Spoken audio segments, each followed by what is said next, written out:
This man stopped at a small roadside fruit stand and asked for 10 wooden crates, and the elderly vendor warmly nodded as he began arranging them with care. Just then, a well-dressed woman stepped out of an expensive car and said sharply, "I need 10 crates too. Put them in my trunk right now." The old vendor stayed polite and replied, "Ma'am, this gentleman was here first. I'll help you next."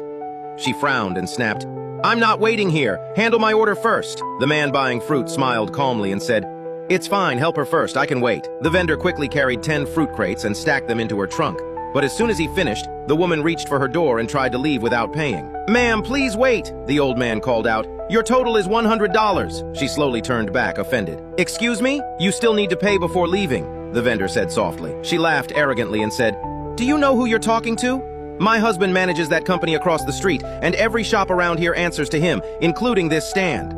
One call from me, and you'll lose this place today." The old man's hands trembled as he pleaded, "Please, I only work here to support my family." Then the first customer stepped forward and said, "It's just $100. Pay the man and stop acting like a cheat." Her face turned red with anger.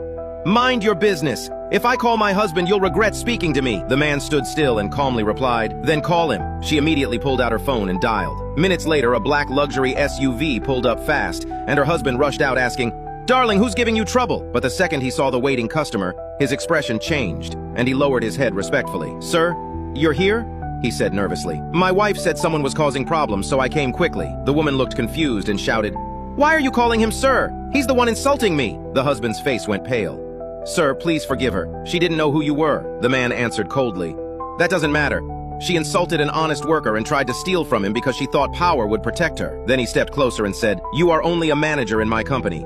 Starting tomorrow, you no longer work there. Go home and learn how to respect others." The husband stood speechless while his wife froze in shock. Then the man turned to the elderly vendor, handed him cash and said, "Keep this. No one has the right to treat you badly. Real class is not shown by wealth or status.